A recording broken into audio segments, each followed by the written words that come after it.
নমস্কার সবাইকে, কেমন আছেন সবাই? রিঙ্কুর ব্লগে সবাইকে ওয়েলকাম। আশা করি সবাই ভালো আছেন আর আমিও মোটামুটি ভালোই আছি। সবাইকে জানাই শুভ সকাল।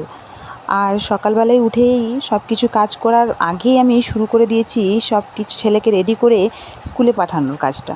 তো ওই কাজটা কমপ্লিট করে ফেলেছি, এরপরে বাকি কাজগুলো করতে হবে, সেই জন্যই রুমে চলে এসেছি।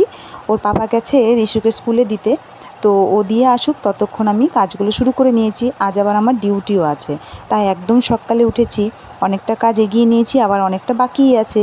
তো আপনারা ব্লগটা দেখতে থাকুন, আশা করি সবার ভালো লাগবে। ঘরটা আগে গুছিয়ে নিলাম, তারপরে এই যে বাইরে দেখুন পুরো একদম বৃষ্টি পুরো হয়েছে, তো পুরো ভিজে ভিজে ভাব। এই কদিন ধরে এই প্রচণ্ড বৃষ্টি হচ্ছে, তো ওয়েদারটাও একটু ঠান্ডা ঠান্ডা আছে, প্রচণ্ড গরমের থেকে একটু মুক্তি পাওয়া গেছে আর কি। তো আমি রান্নাবাড়িতে চলেই এলাম, ঘরে আর কি। তো এদিকে ভাতটা বসিয়ে দিয়েছি, আর তরকারি আমি কেটেই রেখে দিই। মর্নিং ডিউটি থাকলে আমি রাত্রেবেলাতেই তরকারি সব কেটে রেখে দিই। আর হচ্ছে এইদিকে কী কেটেছি দেখুন, কাল্লা ভাজা করব, সেই জন্য একটু কাল্লা কেটে রেখেছিলাম। আর এই আলু ভাজা, একটু ডাল করব, ওই সবজিগুলো কেটেছি। আর এই দিকে আমি কেটেছি, আজকে তরকারি করব, একটু লাউ শাক ছিল, ডাঁটার সাথে শাক ছিল, তো সবগুলোই কেটে দিলাম। আর কেটে রেখে দিয়েছি আর কি। বরবটি, বেগুন, মূলো, আলু যা যা ছিল সবজি সব কেটে নিয়েছি, ওগুলো সব মিশিয়ে একটা তরকারি করে দেবো। আর হচ্ছে কী করি দেখি চলুন। আর একটু মাছ আছে, ফ্রিজ থেকে বের করে নিই, মাছটা একটু ঝোল করে দেবো। তো সেই সব করব, তার আগে আমি একটু রান্নাঘরটা ঠিকঠাক করে নিই। এখানটা কনজেস্টেড লাগছে, সব কিছু এদিক ওদিক করা আছে। সকালবেলা উঠে খুবই হড়বড়ানি হয় আর কি, সব কিছু গুছিয়ে পরিপাটি করে কাজ করা হয় না।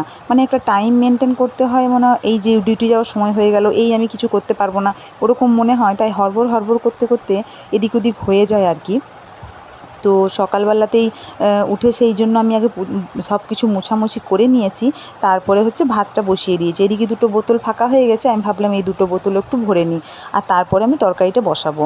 আর এই যে ভরে নিয়েছি, আর এখানে চলে এসেছি তরকারি বসানোর জন্য।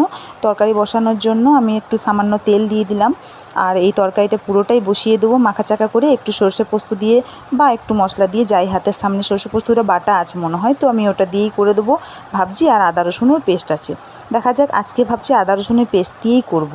তো সর্ষে পোস্তটা থাক বাটা, তো আদা রসুনের পেস্ট দিয়ে ভাবছি তরকারিটা করে দেবো। একটু পেঁয়াজ দিয়ে দিলাম, একটু নিরামিষ করি তো এই তরকারিটা, বাট আজকে হচ্ছে একটু আদা রসুন দিয়েই করে দেখি।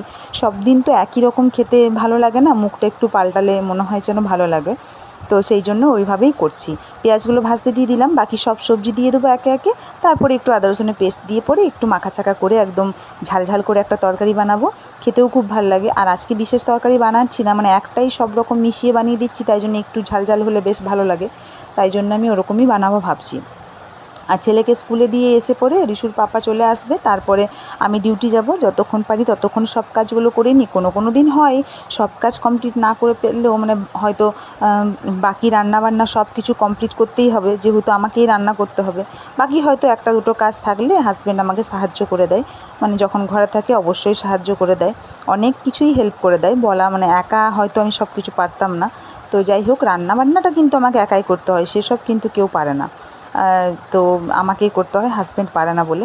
এই দেখুন তরকারিটা বেশ মাখাচাকা করে নিয়েছি, এরকম খেতেও ভালো লাগবে। আর যেহেতু মাছের ঝোল করব, সেহেতু আর তরকারিটা ঝোল করলাম না, কারণ আমাদের আবার ওই এক প্রবলেম যে ঝোল ছাড়া খেতে পারে না হাজব্যান্ড, শ্বশুরমশাই সবাই। তো সেই জন্য আমি আবার শুকনো খেতেই ভালোবাসি, তাই ভাবলাম তো এরকম মাখা করে দিই, ঝোল তো করবই। আর এইদিকে একটু মাছের ঝোল করবো, এই যে মাছ কটা ফ্রিজ থেকে বের করে নিয়ে ভেজে নিয়েছি, নুন হলুদ মেখে দিলাম। এই মাছের ঝোলটা করব, আর একটু কাল্লা ভেজে নেবো।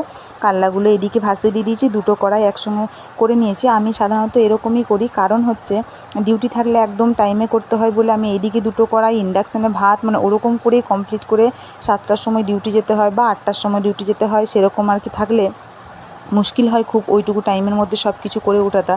তারপরে আবার এক্সট্রা কাজ আছে ছেলেকে স্কুলে পাঠানো। ওই দেখুন আপনাদের সাথে গল্প করতে করতে আমি আলুটাও আগে ভেজে নিয়েছি। তো ওই যে বললাম ছেলেকে স্কুলে পাঠানো, ওই ছেলেকে স্কুলে পাঠানোটাও টাইমেই, তো 6:30টায় ওকে যেতে হয়।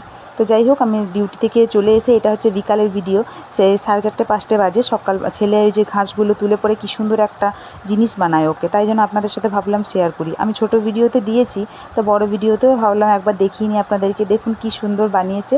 ওই দুটো কিনলো, তারপরে পুরো পাখির মতন, পুরো ডানা মেলার মতন, এই দেখুন কী সুন্দর লাগছে না, কেমন লাগলো কমেন্ট করে জানাবেন আপনাদের। আর এই যে আমি রাত্রেবেলাতে কী খাবার করব সেটাও আপনাদের সাথে শেয়ার করে নিলাম। একটু রমা কলাই ভিজিয়ে রেখেছিলাম, রমা কলাই একটু ডাল করে দেবো আর রুটি করে দেবো, বাস আজকে রাত্রের খাবার এটাই কমপ্লিট হয়ে যাবে। তো এই যে আমি রমা কলাইয়ের জন্য একটু কারি পাতা তুলে নিয়ে এসে দিয়ে দিলাম।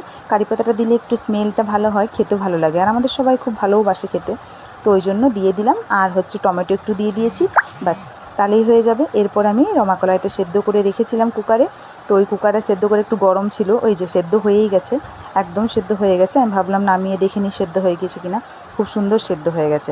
তো এটা রমা কলাই এমনিতেই নরম, না ভেজালেও সেদ্ধ হয়ে যায়, তবুও তো আমি ভিজিয়ে রেখেছিলাম। তো যাই হোক, আপনাদের সাথে গল্প করতে করতে পুরো ব্লগটা শেয়ার করা হয়ে গেল আর কি। তো আপনাদের কেমন লাগলো আমার ব্লগটা কমেন্ট করে অবশ্যই জানাবেন কিন্তু।